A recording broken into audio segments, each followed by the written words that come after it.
we'll guide you through how to set up a Wix booking system. If you find this helpful, consider subscribing and liking the video.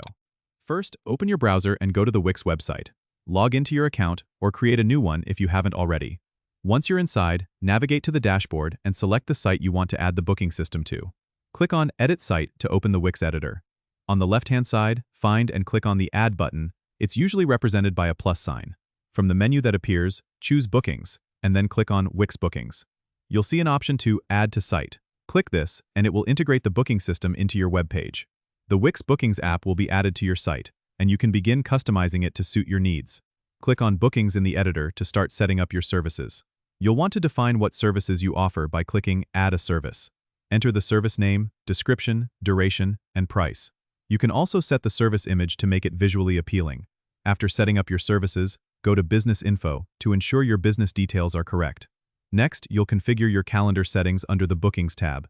Decide your availability and working hours here. You can also sync this calendar with Google Calendar if you use it to manage your schedule. Now, click on Settings to configure the booking options. Choose whether clients can book as guests or need to sign up, and select your preferred payment method. Make sure to publish your changes by clicking Publish at the top right corner. Finally, test the booking system by going to your live site and making a test booking to ensure everything works smoothly. Don't forget to subscribe and comment if this helped you out.